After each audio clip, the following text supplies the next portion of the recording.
നമസ്കാരം. പ്രൈം ഡിബേറ്റിലേക്ക് സ്വാഗതം. കേരള കർണാടക അതിർത്തിക്കടുത്തുള്ള ധർമ്മസ്ഥലയിൽ നിന്ന് വരുന്ന വാർത്തകൾ ഞെട്ടിക്കുന്നതാണ്. കെട്ടുകഥയെന്ന് പറഞ്ഞും പേടിച്ചും പുറം ലോകത്തെ അറിയിക്കാൻ എല്ലാവരും മടിച്ചപ്പോൾ ന്യൂസ് 18 ഈ ഉദ്യമം ഏറ്റെടുക്കുകയായിരുന്നു. ധർമ്മസ്ഥലയിൽ ശുചീകരണ തൊഴിലാളിയായിരുന്നയാൾ എന്തിന് അവിടം വിട്ടുപോയി? തിരിച്ചെത്തിയപ്പോൾ വെളിപ്പെടുത്തിയ കാര്യങ്ങളിലെ സത്യങ്ങൾ ഇത്രയും നാളായിട്ടും എന്തുകൊണ്ട് ശരിയാണോ എന്നറിയാൻ പോലീസിന് താൽപര്യം കുറയുന്നു. വെളിപ്പെടുത്തൽ നിസ്സാരമല്ല. വിദ്യാർത്ഥിനികൾ ഉൾപ്പെടെ 100-ലേറെ പേരെ കൊന്നു കുഴിച്ചു മൂടിയത് അറിയാമെന്നാണ് പറയുന്നത്. അതിൽ കൂടുതലെന്നും പറയപ്പെടുന്നു. എപ്പോൾ എവിടെ കുഴിച്ചിട്ടു എന്നറിയാമെന്ന മൊഴി നിസ്സാരമല്ല. സത്യമെന്ന് വിശ്വസിക്കാൻ കഴിയുന്ന വിധം കാണാതാകലിന്റെയും മരണങ്ങളുടെയും പരാതികൾ ഉയർന്നു വരുന്നു. തെളിയിക്കാനാവാതെ തള്ളപ്പെട്ട കേസുകൾ വീണ്ടും അന്വേഷിക്കാൻ ആവശ്യമുയരുന്നു. ധർമ്മസ്ഥലയിൽ ഒളിച്ചിരിക്കുന്ന വില്ലന്മാർ ആരൊക്കെ? ആര് സംരക്ഷിക്കുന്നു? വെളിപ്പെടുത്തൽ നടത്തിയ ആളുടെ ജീവന് സംരക്ഷണമുണ്ടോ? ന്യൂസ് 18 രഹസ്യങ്ങളിലേക്ക് അന്വേഷണം തുടരുമ്പോൾ പ്രൈം ഡിബേറ്റ് ചർച്ച ചെയ്യുന്നു. ധർമ്മസ്ഥലയിലെ വില്ലന്മാർ സംരക്ഷണയിലോ?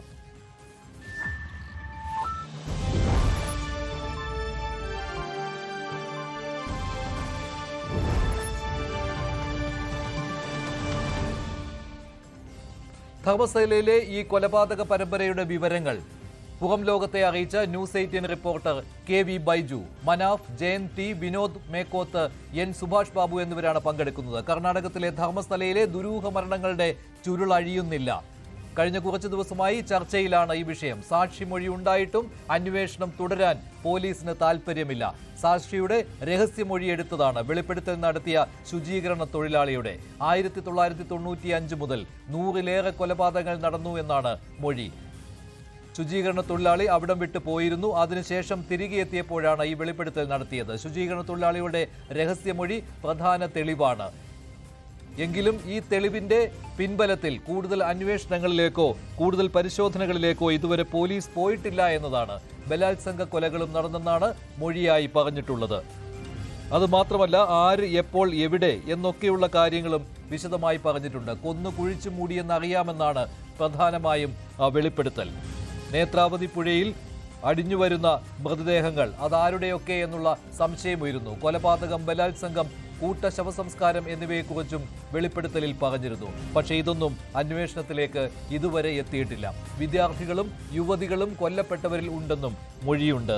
ഇവരിൽ മലയാളികളും ഉണ്ട് എന്നതാണ്. നേരത്തെ ചില കേസുകൾ അന്വേഷിച്ചതാണ്.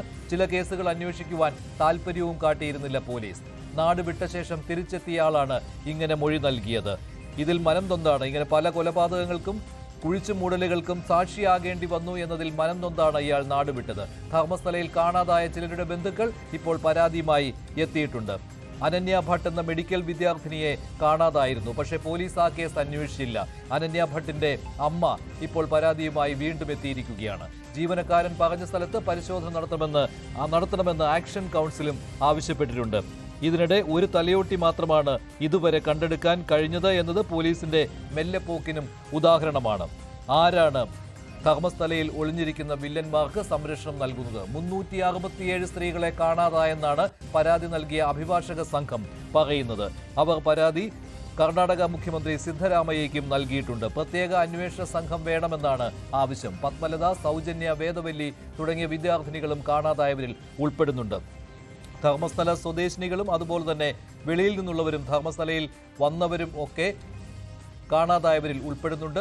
പ്രത്യേക അന്വേഷണ സംഘം വേണമെന്ന നിവേദനത്തെക്കുറിച്ച് സിദ്ധരാമയ്യ പ്രതികരിച്ചിരുന്നു. പോലീസിന്റെ റിപ്പോർട്ട് കിട്ടിയിട്ട് പരിഗണിക്കാമെന്നാണ് കർണാടക മുഖ്യമന്ത്രി പറയുന്നത്. എന്തായാലും ഇപ്പോഴും പോലീസിന്റെ അന്വേഷണം തുടരുന്നു. പക്ഷേ അന്വേഷണം എവിടെയും എത്തിയിട്ടില്ല. ബൈജു, എന്താണ് ഇപ്പോഴത്തെ പ്രധാനപ്പെട്ട തടസ്സം? സാക്ഷിമൊഴി രഹസ്യമൊഴിയായി എത്തിയിട്ടുണ്ട്. പക്ഷേ പോലീസിന്റെ അന്വേഷണം വലിയ താല്പര്യമില്ലാത്ത രീതിയിൽ മുന്നോട്ട് പോകുന്നു എന്ന തോന്നലല്ലേ ഉണ്ടാകുന്നത്?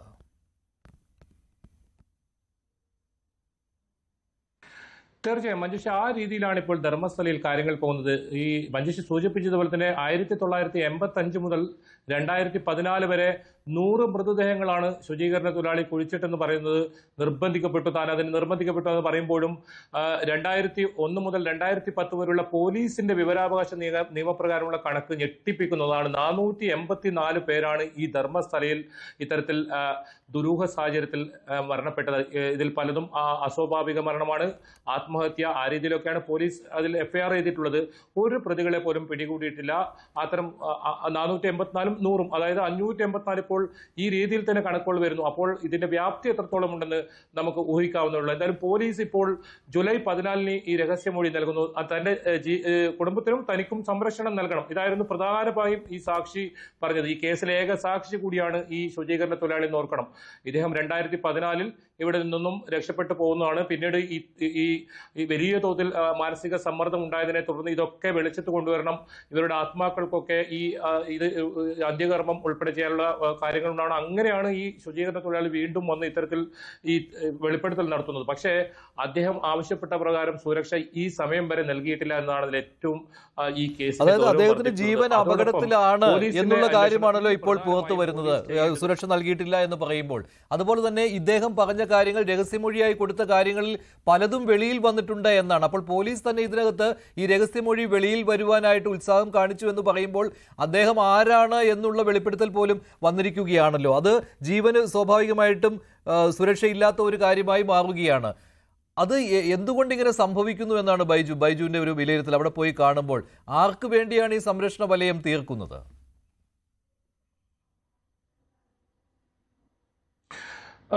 ഇതിൽ മഞ്ജുഷ, ഈ കാര്യങ്ങൾ, ഈ ഹീനകൃത്യം ചെയ്ത ആരാണോ അവർക്ക് എപ്പോഴും പോലീസിന്റെ ഒരു ഒത്താശ, അല്ലെങ്കിൽ പോലീസ് ഇവർക്ക് സംരക്ഷണം നൽകുന്നു, ഇതിനെല്ലാം ഒത്താശ നൽകുന്നു എന്ന് വേണം പറയാൻ. അത് തന്നെയാണ് നമുക്ക് മനസ്സിലാക്കാൻ സാധിക്കുന്നത്. കാരണം ഈ ഒരു തലയോട്ടി, അതായത് ഒരു മൃതദേഹ അവശിഷ്ടം, ഇതിന് തെളിവിനായി സ്വന്തം റിസ്കിൽ ഈ ശുചീകരണ തൊഴിലാളി ചൂണ്ടിക്കാട്ടിയ സ്ഥലത്ത് ഇത്തരത്തിൽ ആക്ഷൻ കമ്മിറ്റിയുടെ നേതൃത്വത്തിലാണ് ആ മൃതദേഹ അവശിഷ്ടം എടുക്കുന്നത്. അത് കോടതിയിൽ ഹാജരാക്കിയപ്പോൾ അത് ഫോറൻസിക് പരിശോധനയ്ക്കായി അയക്കാൻ പറഞ്ഞു. അങ്ങനെ ഫോറൻസിക് പരിശോധനയ്ക്ക് അയച്ചു. ഇത്തരത്തിൽ 100 മൃതദേഹങ്ങൾ അവിടെ ഉണ്ടെന്നും വളരെ ഗൗരവസ്വഭാവമുള്ള ഒരു വെളിപ്പെടുത്തലാണത്.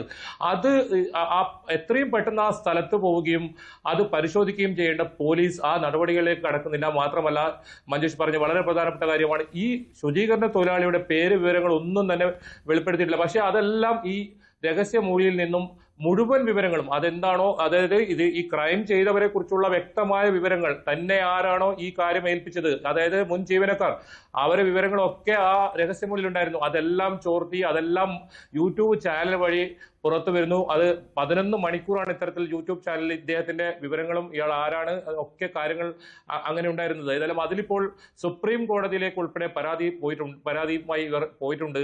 ഓരോ ഘട്ടം കഴിയുമ്പോഴും പോലീസിന്റെ അലംഭാവം തീർച്ചയായും ഇതിലുണ്ട്. ഇതിൽ എത്രയും പെട്ടെന്ന് ഇദ്ദേഹം ചൂണ്ടിക്കാട്ടിയ സ്ഥലത്ത് പരിശോധന നടത്തുക, മണ്ണെടുത്ത് മാറ്റി പരിശോധന നടത്തുക. കാരണം ഒരു പ്രദേശത്ത് മാത്രമായാണ് ഇതെല്ലാ മൃതദേഹങ്ങളും ഇത്തരത്തിൽ കുഴിച്ചിട്ടിരിക്കുന്നത് എന്നാണ് ഈ ശുചീകരണ തൊഴിലാളി പറഞ്ഞത്. അത് ധർമ്മസ്ഥലയിൽ നിന്നും പോലീസ് സ്റ്റേഷനിൽ ഒരു 4 കിലോമീറ്റർ മാത്രം മാറി വലിയ മരങ്ങളൊക്കെയുള്ള ഒരു സ്ഥലത്ത് 1.5 കിലോമീറ്റർ അകത്ത്, റോഡിൽ നിന്നും 1.5 കിലോമീറ്റർ, അങ്ങനെയാണ് ആ സ്ഥലം ഉള്ളത്. ഞാൻ ആ സ്ഥലം കണ്ട ഒരാളാണ്, അവിടെ പോയ ഒരാളാണ്. അവിടെ നിന്നും വളരെ എളുപ്പത്തിൽ അത് പരിശോധന നടത്താൻ പറ്റും. വെറും അരമണിക്കൂർ കൊണ്ടാണ് ഒരു തലയോട്ടി, ഒരു മൃതദേഹ അവശിഷ്ടം ഇത്തരത്തിൽ പുറത്തെടുത്തത്.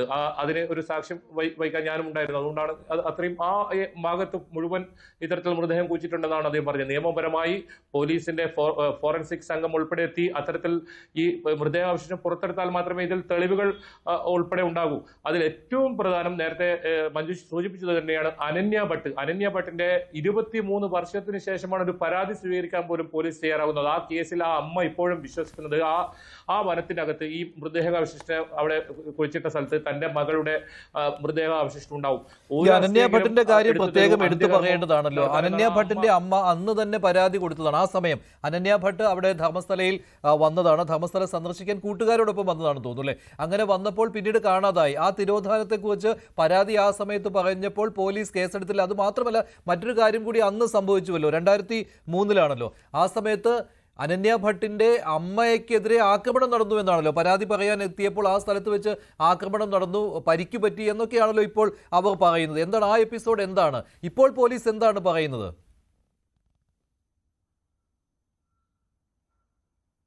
മഞ്ജുഷ 2003 ഒക്ടോബർ 9 ആ സംഭവം നടക്കുന്നത്. മണിപ്പാലിലെ MBBS വിദ്യാർത്ഥിനിയാണ്.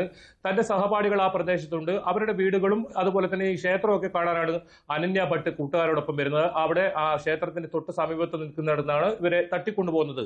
ഈ വിവരം അറിഞ്ഞതിന് ശേഷം അമ്മ ഒരു കൊൽക്കത്തയിലെ CBI ഓഫീസിലെ ജീവനക്കാരിയാണ്. ആ അമ്മ അവിടെ എത്തുകയും മകളെ കുറിച്ച് അന്വേഷിക്കുന്നതിനിടയിൽ പോലീസ് സ്റ്റേഷനിൽ പോയപ്പോൾ അവർ പരാതി സ്വീകരിക്കാൻ തയ്യാറായില്ല. സ്വന്തം നിലയിൽ വേണമെങ്കിൽ അന്വേഷിക്കുമെന്നാണ് അമ്മയോട് പറഞ്ഞതെന്നാണ് അവർ പറഞ്ഞത്. അതിനുശേഷം ഇവർ സ്വന്തം നിലയിൽ ഒരു അന്വേഷണം നടത്തുന്നതിനിടയിൽ ഒരു വലിയ സംഘം വന്ന് ഇവരെ ആക്രമിച്ച് 4 മാസത്തോളം അവർക്ക് കോമ സ്റ്റേജിൽ കിടക്കേണ്ടി വന്നു. അത് ബാംഗ്ലൂർ ആശുപത്രിയിലായിരുന്നു. പിന്നീട് ആ അമ്മ ഈ ധർമ്മസ്ഥലയിൽ തന്നെ എത്തി. ഇപ്പോൾ അവർ ഒരു വീട്ടിലുണ്ട്, അവിടെ തന്നെ ഉണ്ട്. അവരുടെ കൈയും തലയിലുമൊക്കെ പരിക്കുകളുടെ ബാക്കി ഇപ്പോഴുമുണ്ട്. ആ അമ്മ വിശ്വസിക്കുന്നത് ആ മകളുടെ മൃതദേഹ അവശിഷ്ടം അവിടെ ഉണ്ടാവും. അത് ശുചീകരണ തൊഴിലാളിയും പറയുന്നുണ്ട്. ഈ മൃതദേഹ അവശിഷ്ടം ഏകദേശം സാമ്യമുണ്ട്. ഈ അടയാളങ്ങളൊക്കെ പറഞ്ഞു കൊടുത്തപ്പോൾ അത്തരം ഒരു മൃതദേഹം താൻ അവിടെ സംസ്കരിച്ചിട്ടുണ്ടെന്ന് അദ്ദേഹം പറയുന്നുണ്ട്. ഇത് കൃത്യമായി ഓരോ കേസും പരിശോധിച്ചാൽ ഓരോ സംഭവങ്ങളും ഈ ശുചീകരണ തൊഴിലാളി പറയുന്ന അത്രയും കേസുകൾ അവിടെ രജിസ്റ്റർ ചെയ്തിട്ടുണ്ട്. ഇപ്പോൾ അദ്ദേഹം പറയുന്നത് 100-ലേറെ എന്നൊക്കെ പറയുന്നുണ്ട്. പക്ഷേ അഭിഭാഷക സംഘം അതിനുശേഷം പറഞ്ഞത് ഏതാണ്ട് 400-ലധികം തിരോധാനം ഉണ്ടായിട്ടുണ്ട്, മരണങ്ങൾ സംഭവിച്ചിട്ടുണ്ട്, കൊലപാതകം, ബലാത്സംഗം, പിന്നെ കൂട്ട ശവസംസ്കാരം, ഇതെല്ലാം പറഞ്ഞുകൊണ്ടാണ് 457 അങ്ങനെ ഒരു കണക്ക് പറയുന്നത്. പക്ഷേ ഇതിന് ആനുപാതികമായിട്ട് കേസുകൾ അവിടെ രജിസ്റ്റർ ചെയ്തിട്ടുണ്ടോ, തിരോധാന പരാതികൾ വന്നിട്ടുണ്ടോ? ഇപ്പോൾ ഇങ്ങനെ ഒരു വെളിപ്പെടുത്തൽ വന്നതിന് ശേഷം ഏകദേശം എത്ര ആളുകൾ അന്നത്തെ പരാതിയുമായിട്ട് വീണ്ടും വന്നിട്ടുണ്ട്?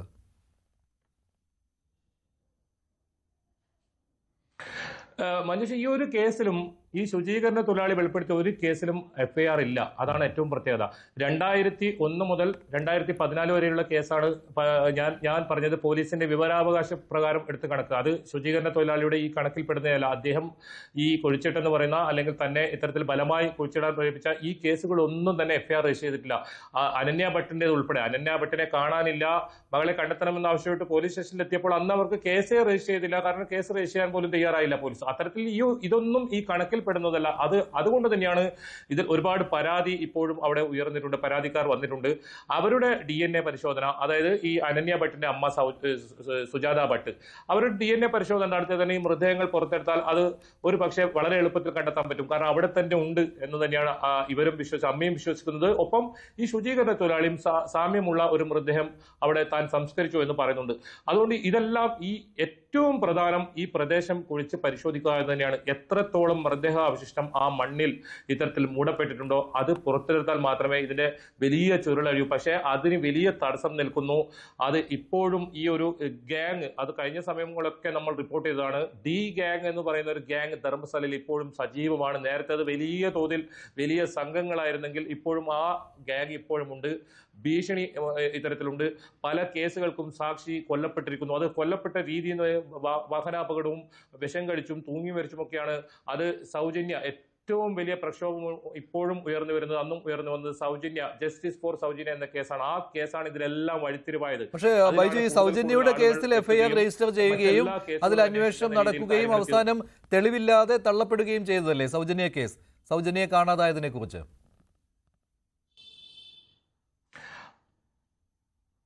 തീർച്ചയായും ആ കേസിൽ FIR രജിസ്റ്റർ ചെയ്തു. പക്ഷെ അതിൽ പോസ്റ്റ്മോർട്ടം റിപ്പോർട്ട് ഞെട്ടിപ്പിക്കുന്നതാണ്. അതായത് 4-ൽ കൂടുതൽ ആൾക്കാർ ചേർന്ന് ബലമായി ഇത്തരത്തിൽ ബലാത്സംഗം ചെയ്ത് അത് പീഡിപ്പിച്ച് കൊലപ്പെടുത്തിയെന്നാണ് ആ പോസ്റ്റ്മോർട്ടം റിപ്പോർട്ട് തന്നെ. പക്ഷെ ആ കേസിൽ ഒരു പ്രതി മാത്രമാണ്. ആ പ്രതി ഒരു നിരപരാധിയാണെന്ന് നേരത്തെ തന്നെ വ്യക്തമാക്കിയിരുന്നു.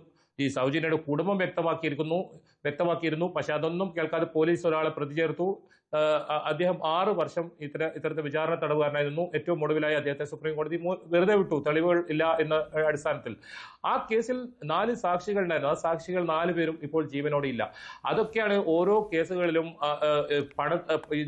ഇതിനു പുറമെ ഭൂമിക്ക് വേണ്ടി ഇത്തരത്തിൽ ആളുകളെ തട്ടിക്കൊണ്ടുപോവുക, അവരുടെ മക്കളെ തട്ടിക്കൊണ്ടുപോവുക. അത് പത്മലതയുടെ കേസ് പരിശോധിച്ചാൽ നമുക്ക് കാണാം. കമ്മ്യൂണിസ്റ്റ് പാർട്ടിയുടെ ഒരു സ്ഥാനാർത്ഥി അവിടെ മത്സരിക്കുന്നു.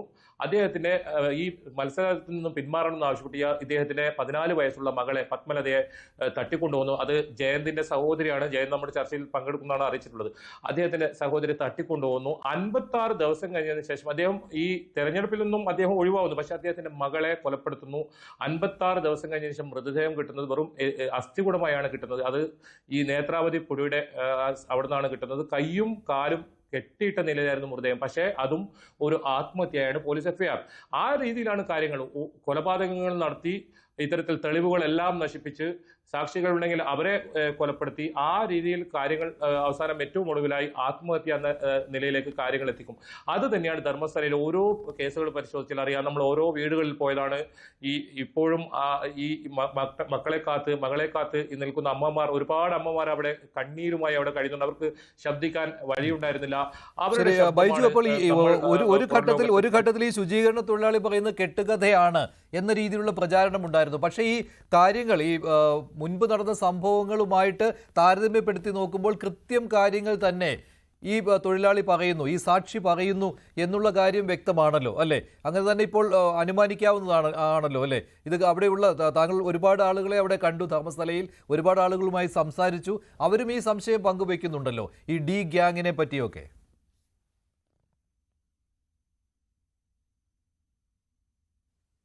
ശുചീകരണ തൊഴിലാളിയുടെ വെളിപ്പെടുത്തൽ അത് വിശ്വസിക്കാൻ വേണ്ടിയാണ് അദ്ദേഹം തന്നെ ഇത്തരത്തിൽ ഒരു സ്ഥലത്തെത്തുന്നതും ഈ കുഴിച്ചിട്ട സ്ഥലത്തെത്തുന്നതും അവിടെ നിന്നും ഈ മൃതദേഹാവശിഷ്ടം പുറത്തെടുക്കുന്ന ഒരു സാഹചര്യം ഉണ്ടായത്. അത് കോടതിയിൽ ഹാജരാക്കിയിരിക്കുന്നു. കോടതിക്ക് പോലും ബോധ്യപ്പെട്ടിരിക്കുന്നു. കോടതി ഇവരോട് പ്രധാനമായും അന്വേഷണ ഉദ്യോഗസ്ഥരോട് പറഞ്ഞിട്ടുള്ളത് ഈ കേസിൽ വിശദമായ ഒരു അന്വേഷണം നടത്തുക, പ്രധാനമായും ഇദ്ദേഹം പറയുന്ന ആ സ്ഥലം അവിടെ പരിശോധന നടത്തുക. ഇതിപ്പോൾ 6 ദിവസത്തിലധികമായിരിക്കുന്നു കോടതിയിൽ ഈ നിർദ്ദേശം കൊടുത്തിട്ട്. അപ്പോൾ തന്നെ കോടതി ഇദ്ദേഹത്തിന് ശക്തമായ സുരക്ഷ കൊടുക്കണമെന്ന് പറയുന്നു. അദ്ദേഹത്തിന്റെ ജീവൻ അപകടത്തിലാണ്, അതുകൊണ്ട് സുരക്ഷ കൊടുക്കണമെന്ന് പറഞ്ഞു. ഇതൊന്നും പാലിക്കപ്പെട്ടിട്ടില്ല. പക്ഷേ ഇപ്പോഴും ആക്ഷൻ കമ്മിറ്റി പറയുന്നത് ഈ മംഗളൂരു SP അരുൺ കെ പല കേസുകളും കർണാടകയുടെ പല ഭാഗങ്ങളിലും അദ്ദേഹം ഈ സേവനം ചെയ്യുന്ന സമയത്ത് പല കേസുകളും വളരെ സത്യസന്ധത്തോടുകൂടി അന്വേഷിച്ച ഉദ്യോഗസ്ഥരാണ്.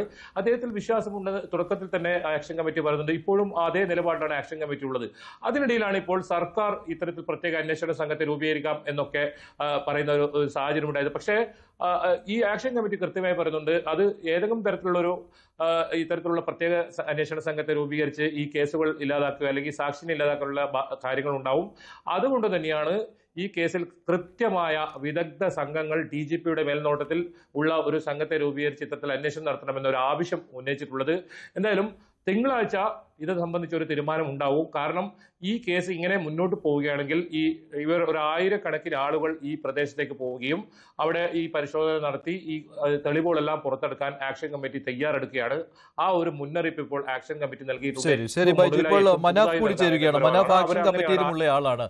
മനാഫ്, എന്താണ് നിങ്ങളുടെ ഇപ്പോഴത്തെ തീരുമാനം? പോലീസ് അന്വേഷണം ഇപ്പോൾ ശരിയായ ദിശയിൽ തന്നെ പോകുന്നു എന്നുള്ള ഒരു തോന്നൽ ആക്ഷൻ കമ്മിറ്റിക്ക് ഉണ്ടോ? ഇപ്പോൾ ഈ ശുചീകരണ തൊഴിലാളി പറയുന്ന കാര്യം 100% ശരിയാണ് എന്നുള്ള ഒരു നിഗമനത്തിൽ തന്നെയല്ലേ നിങ്ങൾ? പക്ഷേ അത് അത് വിശ്വാസത്തിൽ എടുക്കേണ്ട എന്ന രീതിയിൽ വന്നിട്ടുണ്ടോ? എങ്ങനെയാണ് ഇപ്പോഴത്തെ ഒരു കാര്യം ധർമ്മസ്ഥലയിൽ? അത്തരത്തിലുള്ള പ്രചരണങ്ങളൊക്കെ ഇവിടെ ഈ സമൂഹത്തിന്റെ ഇടയിൽ നടന്നുകൊണ്ടിരിക്കുന്നുണ്ട്. ഇതൊക്കെ ഒരു കെട്ടുകഥ എന്നുള്ള പല ചാനലുകളിലും അത്തരത്തില് ചാനലുകൾ തന്നെ പ്രചരിപ്പിക്കുന്ന ഒരു ഘട്ടം വന്നുകൊണ്ടിരിക്കുന്നുണ്ട്. പക്ഷെ അതിനൊന്നും കൂടുതൽ ആയുസ് ഉണ്ടാവില്ല.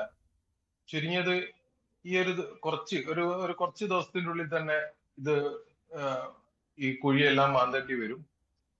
പിന്നെ അതുപോലെ തന്നെ നമ്മളെ ശുചീകരണ തൊഴിലാളി ഇനിയും പല വെളിപ്പെടുത്തലുകളും നടത്തേണ്ടതുണ്ട്. തീർച്ചയായിട്ടും ഈ കേരളത്തിലുള്ള ഒരുപാട് ആളുകൾ മിസ്സായിരിക്കുന്നു എന്നുള്ള കാര്യം ഈ കുറച്ച് ദിവസം കൊണ്ട് മനസ്സിലായി. വരും ദിവസങ്ങളിൽ ആ ആളുകളൊക്കെ ഈ ക്യാമറക്ക് മുന്നിലേക്ക് വരും, പല കാര്യങ്ങളും തുറന്നു പറയും. നമ്മൾ എത്രയാണോ ഞാൻ ഈ സമയം വരെ ഇതിന്റെ ഒരു വ്യാപ്തി മനസ്സിലാക്കിയതിനേക്കാൾ കൂടുതൽ വ്യാപ്തി ഈ വിഷയത്തിനുണ്ട് എന്നുള്ള കാര്യം മനസ്സിലായി. നെട്ടിക്കുന്ന കാര്യങ്ങളാണ് പല ആളുകളും വിളിച്ചു പറയുന്നത്. അത് കേട്ടിട്ട് എന്താ പറഞ്ഞു കഴിഞ്ഞാല് എനിക്ക് തന്നെ പേടിയാവുന്നു. അത്രമാത്രം ഡേഞ്ചർ ആയിട്ടുള്ള, അതായത് അവിടെ സമാന്തരമായിട്ട് മോർച്ചറി വരെ ഉണ്ടായ ഒരു കാലഘട്ടം ഉണ്ടായിന്. അതില് ശവങ്ങള് അടുക്കി വെച്ച ഒരു സമയം ഉണ്ടായിന്. ഈ കാര്യങ്ങളൊക്കെ ഇനി ദിവസങ്ങളിൽ നമുക്ക് പുറത്തു കൊണ്ടുവരാൻ പറ്റും. മലയാളികളൊന്നും സഹകരിച്ചാൽ മറ്റു പല കഥകളും ഇതിനെ പറ്റിയിട്ടുള്ളത് പുറത്തേക്ക് വരും. ഇത് നെട്ടാൻ ഇനി കിടക്കുന്നതേ ഉള്ളൂ. അപ്പോ എന്തായാലും ഇതിപ്പോ എന്താ പറഞ്ഞു കഴിഞ്ഞാൽ ഈ കുഴിയെല്ലാം മാന്താൻ ഇത്ര മടി എന്താണെന്നാണ് മനസ്സിലാവാത്തത്. ആരാ ഈ തെറ്റ് ചെയ്തത് അവരെന്നെ ആയിരിക്കും ഇത് തടയുണ്ടാവുക. പോലീസ് പോലത്തെ ഇത്രയും വലിയൊരു സംവിധാനം ശരിക്ക് എന്താണ് ഉണർന്ന് പ്രവർത്തിക്കേണ്ട സമയമാണ്. അത് ഉണർന്ന് പ്രവർത്തിച്ചു കഴിഞ്ഞിട്ടുണ്ടെങ്കിൽ ഇന്ത്യ കണ്ട ഏറ്റവും വലിയ കൊലപാതക പരമ്പരയാണ് പുറത്തേക്ക് വരാൻ പോകുന്നത്. തീർച്ചയായിട്ടും നീതിന്യായ കോടതിയോടും ഈ പോലീസ് സംവിധാനത്തിനും വിശ്വസിച്ചുകൊണ്ട് മുന്നോട്ട് പോവുകയാണ്. ഇനി ഇങ്ങനെ ഒന്നും അല്ലാന്നുണ്ടെങ്കിൽ കർണാടകയിലെ ജസ്റ്റിസ് ഫോർ സൗജന്യ അതിലുള്ള ആളുകളുടെ ശക്തിയും വരും ദിവസങ്ങളിൽ കാണാൻ പോകും. അതുപോലെ തന്നെ കേരളത്തിലും ഈ എന്താ പറഞ്ഞു കഴിഞ്ഞാൽ ധർമ്മസ്ഥല കൂട്ടക്കൊലപാതകത്തിന്റെ ഒരു ആക്ഷൻ കമ്മിറ്റി രൂപീകരിച്ചിട്ടുണ്ട്, കേരള ഘടകം. അപ്പം ഈ കേരള ഘടകം ഈ ജസ്റ്റിസ് ഫോർ സൗജന്യക്ക് സപ്പോർട്ട് ചെയ്യാൻ വേണ്ടിയിട്ട് മുന്നോട്ട് വരും. മനാഫ്, കേരളത്തിൽ നിന്നുള്ള ആളുകളും അവിടെ കാണാതായിട്ടുണ്ട്, ആളുകളെയും കാണാതായിട്ടുണ്ട് എന്നാണല്ലോ മനാഫ് പറയുന്നത്. നിലവിൽ അതിന്റെ ഒരു കണക്കോ അങ്ങനെയുള്ള അതിന്റെ വ്യാപ്തി കിട്ടിയിട്ടുണ്ടോ? അങ്ങനെ പരാതികൾ കൂടുതലായിട്ട് വരുന്നുണ്ടോ? കിട്ടിയിട്ടുണ്ട്. ഇനി അത് കണക്കായിട്ട് എന്താന്ന് കഴിഞ്ഞാൽ ഇപ്പൊ പല ആളുകളും ഇന്നെ വിളിച്ചതുണ്ട്. പിന്നെ കുറച്ച് ആൾക്കാര് KV ബൈജു സാറിനെ വിളിച്ചതുണ്ട്. ഇതൊക്കെ ഒക്കെ കൂടി ക്രോഡീകരിക്കാനുള്ള പരിപാടിയാണ്. നാളത്തോട് കൂടിയിട്ട് ഈ ആളുകളുടെ എല്ലാ വിവരവും കാര്യങ്ങളൊക്കെ നമുക്ക് പുറത്തുവിടാൻ കഴിയുന്നുള്ളതാണ് പ്രതീക്ഷ. കേരള ഗവൺമെന്റ് ഇതിൽ രംഗത്തേക്ക് വരണം. കാരണം കേരളത്തിൽ നിന്ന് പോയ ആളുകളുടെ ഒരു വലിയൊരു സംഖ്യ ആളുകൾ ഉണ്ട്, പോയിട്ടുണ്ട്. വളരെ ക്രൂരമായ മലയാളികളോട് ചെയ്ത ക്രൂരമായ ഇതുണ്ട്. അതെന്തായാലും പുറത്തു കൊണ്ടുവരും. ശ്രീ എൻ സുഭാഷ് ബാബു, ഇതിനകത്ത് ഇപ്പോഴത്തെ തടസ്സം താങ്കൾ എന്താണ് കാണുന്നത്?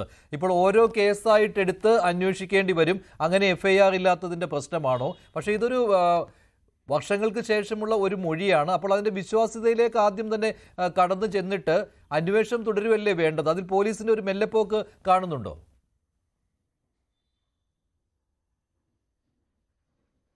കേൾക്കുന്നില്ല ശ്രീ സുഭാഷ് ബാബു, കേൾക്കുന്നില്ല, ഒന്ന് അൺമ്യൂട്ട് ചെയ്യാമോ? അപ്പൊ കറക്റ്റ് ആയില്ലേ? കേൾക്കാം. ശരിയാ.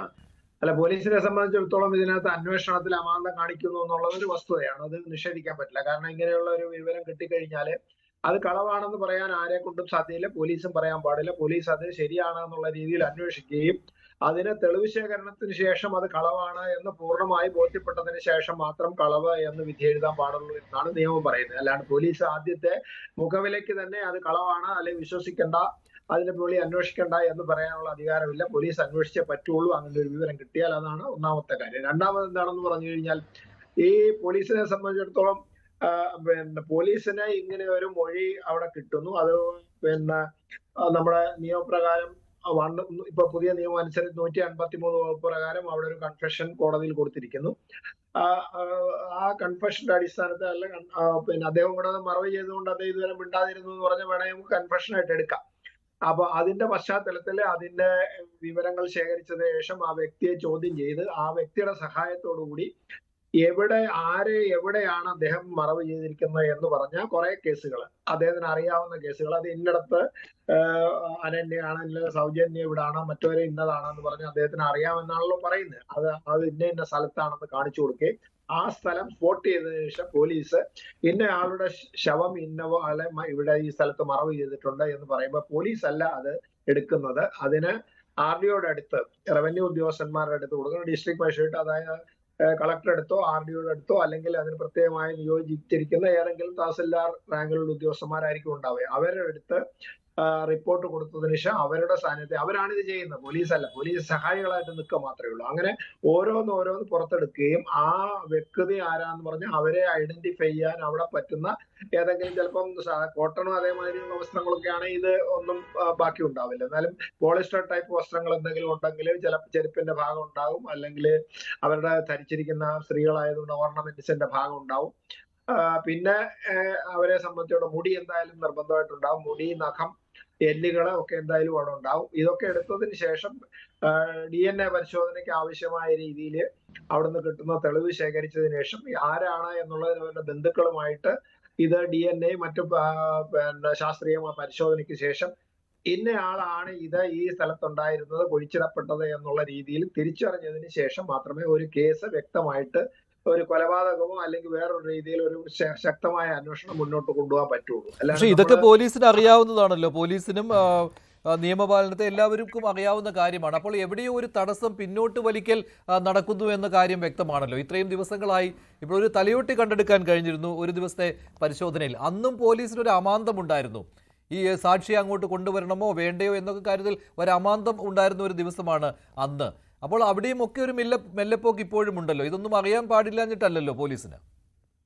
അല്ല, അത് നിർബന്ധമായിട്ട് എന്താ പറയുക, എക്സിബേഷൻ ആണ്. ഇതായത് മറവ് ചെയ്ത ശരീരം പുറത്തെടുക്കുന്ന ഒരു നടപടിക്രമമാണ് നമ്മളിവിടെ പോലീസ് മാനുവലിലാണ്. അപ്പൊ അതേപോലെ എല്ലാ സംസ്ഥാനത്തും അത് തന്നെയാണ് പറയുന്നത്.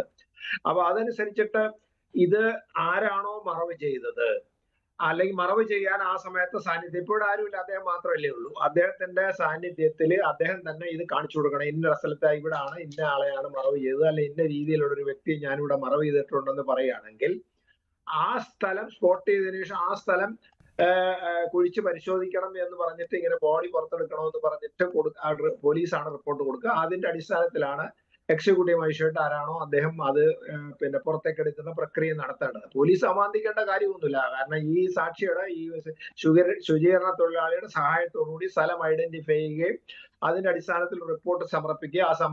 റിപ്പോർട്ടിന്റെ അടിസ്ഥാനത്തിൽ അവിടെ മണ്ണ് മാന്തി പരിശോധിച്ച് അവിടെ നിന്ന് കിട്ടുന്ന തെളിവുകൾ ശേഖരിക്കുകയും ചെയ്യുന്നതിന് ഒരു തടസ്സവും പോലീസിനല്ല. പോലീസ് അടിയന്തരമായിട്ട് ചെയ്യേണ്ടതാണ്. ഏതൊക്കെ സ്ഥലം ഐഡന്റിഫൈ ചെയ്യുന്നോ ആ സ്ഥലമൊക്കെ ഇതേമാതിരി കുഴിച്ച് അവിടെ നിന്ന് എടുക്കാൻ പറ്റുന്ന ശേഖരിക്കാൻ പറ്റുന്ന തെളിവുകൾ ശേഖരിക്കണം. അതല്ലാതെ നമ്മൾ കലപ്പിൽ ഇപ്പം നമ്മള് ചേന ചേമ്പ് അതൊക്കെ പറമ്പിൽ നിന്ന് കളയ്ക്കുന്ന മാതിരി ഇത് ചെയ്യാൻ പറ്റില്ല. അത് വ്യക്തമായിട്ട് സ്പോട്ട് ചെയ്തിട്ട് മാത്രം ചെയ്യാവുന്ന പ്രക്രിയയാണ്. അത് കഴിഞ്ഞതിന് ശേഷം ഒരു പോസ്റ്റ്മോർട്ടം നടത്തുകയും പിന്നെ അതിന്റെ ബാക്കിയുള്ള പ്രവർത്തനങ്ങൾ ഐഡന്റിഫിക്കേഷൻ ഉണ്ടെങ്കിൽ ആ ഐഡന്റിഫിക്കേഷൻ അടിസ്ഥാനം ആളിൻ്റെതാണെന്ന് നമ്മൾ ഫിക്സ് ചെയ്യുക. ഫിക്സ് ചെയ്തതിന് ശേഷം ബാക്കി തെളിവുകൾ, കാരണം അദ്ദേഹത്തിന് പ്രതികളെ ഇത് ചെയ്യാൻ സാധ്യതയുള്ള പ്രതികളും ഗാങ്ങുകളും ഒക്കെ അദ്ദേഹത്തിന് അറിയാമെന്ന് പറയുന്നുണ്ട്. അവരെ വിളിച്ച് ചോദ്യം ചെയ്ത് കഴിഞ്ഞാൽ എന്തെങ്കിലും കുറെ കേസുകളെങ്കിലും ശരിയായ രീതിയിൽ പോലീസിന് അന്വേഷിച്ച് മുന്നോട്ട് കൊണ്ടുപോകാൻ കഴിയും. അത് പോലീസിന്റെ അനാസ്ഥയ്ക്കെതിരെ ഇതേമാതിരിയുള്ള ശക്തമായ ജനരോഷവും ശരിയാണ്, ആക്ഷൻ കമ്മിറ്റികൾ പ്രവർത്തിക്കുന്നുണ്ട്. അതൊരു വലിയ കാര്യം തന്നെയാണ്. അവർ പരമാവധി ഇത്തരത്തിലുള്ള പരാതികൾ സമാഹരിക്കുവാനും ശ്രമിക്കുന്നുണ്ട്. കാരണം അത്രമാത്രം തിരോധാനങ്ങൾ ഉണ്ടായിട്ടുള്ളതാണ്. പക്ഷേ പോലീസ് അന്വേഷിക്കാൻ തയ്യാറായിട്ടില്ല. ഇപ്പോൾ മാധ്യമപ്രവർത്തകനായ ശ്രീ വിനോദ് മേക്കോത്ത് കൂടി ചേരുകയാണ്. ശ്രീ വിനോദ്, താങ്കൾ എങ്ങനെയാണ് ഇതിനെ കാണുന്നത്? ധർമ്മസ്ഥലയിൽ പോലീസിന്റെ ഒരു മെല്ലെപ്പോക്കുണ്ട് എന്ന കാര്യത്തിൽ സംശയമില്ല. പക്ഷേ ഈ ഡി ഗ്യാങ്ങിന്റെ പ്രവർത്തനവും ഒക്കെ, അതും അതിനെക്കുറിച്ചുള്ള നേരത്തെ ഉണ്ടായിരുന്ന പരാതികളും ആ പേടിയും ഒക്കെ ഇപ്പോൾ ഈ ശുചീകരണ തൊഴിലാളികളുടെ ഈ വെളിപ്പെടുത്തലിന് ശേഷം അത് ശരിയാണ് എന്നുള്ള തോന്നലിലേക്ക് കാര്യങ്ങൾ എത്തിയിട്ടില്ലേ? അതോ പോലീസിന് തന്നെ ഒത്താശ ഇക്കാര്യത്തിൽ ഉള്ളത് കൊണ്ട് ഇതിപ്പോൾ മൂടപ്പെട്ട് പോവുകയാണോ? എങ്ങനെയാണ് താങ്കൾ ഇതിനെ കാണുന്നത്? ഞാനിതിനെ കാണുന്നത് പ്രധാനമായും നമ്മുടെ തൊട്ടടുത്ത അയൽ സംസ്ഥാനം എന്നുള്ള നിലയിൽ അവിടുത്തെ ഏറ്റവും ശ്രദ്ധേയമായ, ദക്ഷിണേന്ത്യയിലെ തന്നെ ഏറ്റവും ശ്രദ്ധേയമായ ഒരു തീർത്ഥാടന കേന്ദ്രവും അതിനെ ചുറ്റിപ്പറ്റിയും ഉള്ള നേരത്തെ സാധാരണക്കാരായ ജനങ്ങളുടെ മനസ്സിലുണ്ടായിരുന്ന വളരെ ദിവ്യമായ പവിത്രമായ ഒരു ഇമേജ് ആ തീർത്ഥാടന കേന്ദ്രവുമായി ബന്ധപ്പെട്ട് വല്ലാതെ തകർന്നു പോയിട്ടുള്ള ഒരു വേദനാജനകമായ ഒരു അവസ്ഥയാണ് യഥാർത്ഥത്തിലുള്ളത്. അതിലുപരിയായി ഏറ്റവും പ്രധാനപ്പെട്ട കാര്യം, നമ്മുടെ രാജ്യത്ത് പ്രവർത്തിക്കേണ്ട സംവിധാനങ്ങൾ, അതിൽ ആ സംവിധാനങ്ങളുടെ യഥാർത്ഥത്തിൽ കഴിഞ്ഞ ഏതാനും ദശകങ്ങളായി എന്ന് തന്നെ പറയാവുന്ന നിസ്സംഗതയോ അല്ലെങ്കിൽ ഇത് കണ്ടില്ലെന്ന് നടിക്കലോ, ഇങ്ങനെ തുടങ്ങുന്ന തരത്തിൽ പ്രവർത്തിക്കുന്ന ആളുകളുടെ മസിൽ പവറിന് മുമ്പിൽ, മണി പവറിന് മുമ്പിൽ ഭയപ്പെട്ടു നിൽക്കുന്ന ഒരു സിസ്റ്റത്തെയോ ആണ് നമ്മൾ കാണുന്നത്. അതിൽ ദൗർഭാഗ്യകരമെന്ന് പറയട്ടെ, ഞാനിപ്പോൾ താങ്കൾ എന്നെ വിശേഷിപ്പിച്ചത് മാധ്യമപ്രവർത്തകൻ എന്നാണല്ലോ, താങ്കളും മാധ്യമപ്രവർത്തകനാണ്. മാധ്യമപ്രവർത്തകർ ഉൾപ്പെടെ ദ ഫോർത്ത് എസ്റ്റേറ്റ് എന്ന് പറയുന്ന സാധാരണക്കാരന്റെ നാവായി മാറേണ്ട മാധ്യമങ്ങൾ ഉൾപ്പെടെ, കർണാടകയിലെ പ്രാദേശിക മാധ്യമങ്ങൾ ഉൾപ്പെടെ ഈ വിഷയത്തെ സംബന്ധിച്ച് ഒരക്ഷരം ഉരിയാടുന്നതിന് ഭയപ്പെടുന്ന സാഹചര്യമാണ് ഇന്ന് നിലവിലുള്ളത്. ഈ വിഷയം തന്നെ ദേശീയ തലത്തിലുള്ള മാധ്യമങ്ങൾ, മലയാളത്തിലെ ന്യൂസ് 18 പോലുള്ള അപൂർവം ചാനലുകൾ ഈ വാർത്തകൾ പുറത്തുവിട്ടിട്ടുണ്ടെങ്കിലും യഥാർത്ഥത്തിൽ സംഭവിക്കുന്നത് സിസ്റ്റത്തിന്റെ ബാക്കിയുള്ള എക്സിക്യൂട്ടീവുമായി ബന്ധപ്പെട്ട എല്ലാ ഘടകങ്ങളും പരാജയപ്പെട്ടു നിൽക്കുമ്പോൾ തന്നെ ഇവിടെ മാധ്യമങ്ങളെ വായ്മൂടിക്കെട്ടുന്നതിന് വേണ്ടി, ഭീഷണിപ്പെടുത്തി അമർച്ച ചെയ്യുന്നതിന് വേണ്ടിയിട്ടുള്ള ശ്രമങ്ങൾ വല്ലാതെ നടക്കുന്നു എന്നാണ് നമ്മൾ മനസ്സിലാക്കേണ്ടത്. അവിടെ ഈ വാർത്ത പുറത്തുവിട്ട യൂട്യൂബർമാരെ ബ്ലോക്ക് ചെയ്യുകയോ അവരിട്ട വീഡിയോസ് എറേസ് ചെയ്യുന്നതിന് വേണ്ടിയിട്ടുള്ള സമ്മർദ്ദം, ഭീഷണി ചെലുത്തുകയോ ഒക്കെ ചെയ്തുകൊണ്ടിരിക്കുകയാണ്. അവർക്ക് മേലെ ഇപ്പോ സമീർ അബ്ദി എന്ന് പറയുന്ന ഒരു യൂട്യൂബർ 23 മിനിറ്റ് 52 സെക്കൻഡ് ദൈർഘ്യമുള്ള ഒരു വീഡിയോ പുറത്തുവിടുന്നതോടുകൂടിയാണ് ഇത് ലോകം മുഴുവൻ അറിയുന്നത്. കോടിക്കണക്കിന് ആളുകൾ കണ്ടു.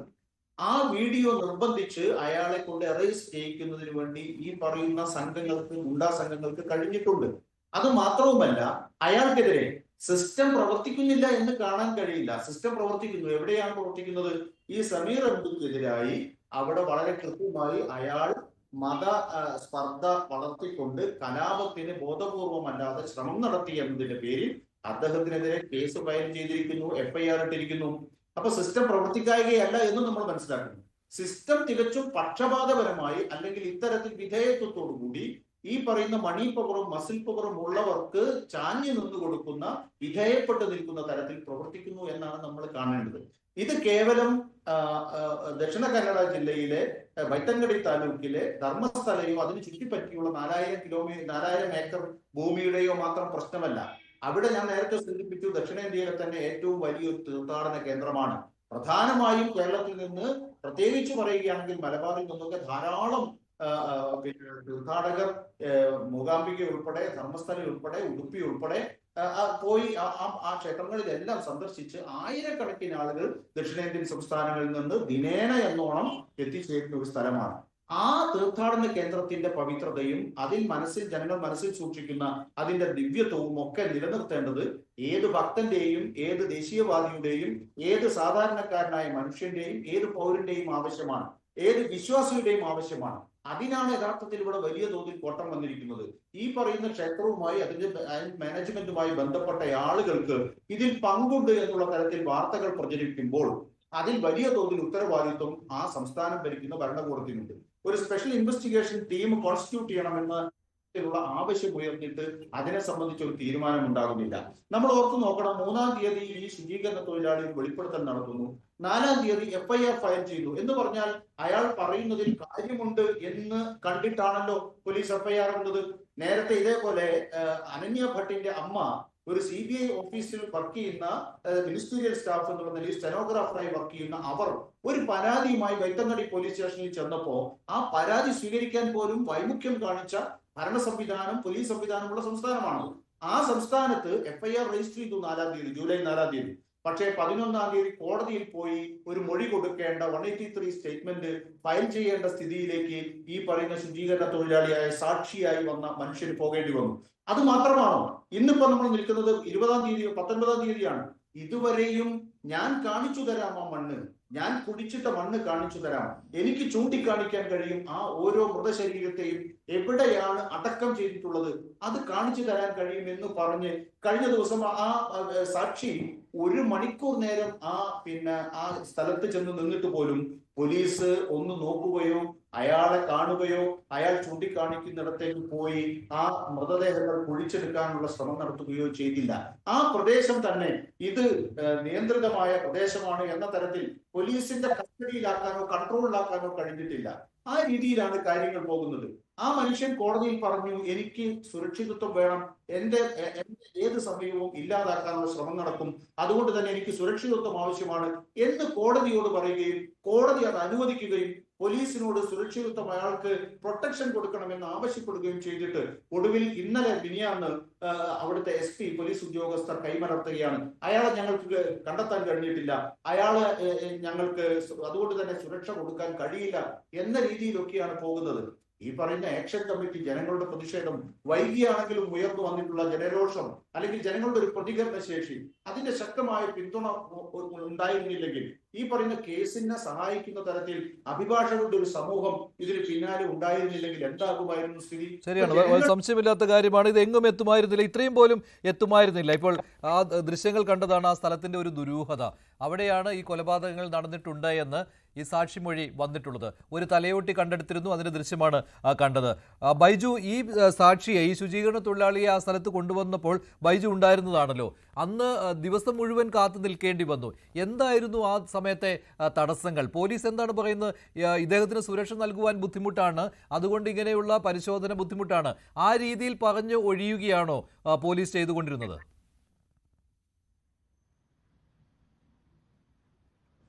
മഞ്ജുഷ, രാവിലെ ആണ് ഈ വിവരം അറിയുന്നത്. 3 മണിയോടുകൂടി ഇത്തരത്തിൽ ഈ പ്രദേശത്ത് എത്തും, എന്നിട്ട് പരിശോധന നടത്തുമെന്നാണ്. അത് അഭിഭാഷകരുടെ സാന്നിധ്യത്തിലായിരിക്കും പരിശോധന എന്നാണ് പോലീസ് വ്യക്തമാക്കിയിരുന്നത്. കൃത്യം 3 മണിക്ക് തന്നെ അഭിഭാഷകർക്കൊപ്പം ഈ ശുചീകരണ തൊഴിലാളിയും ഒരു വാഹനത്തിൽ അവിടെ വരുന്നു.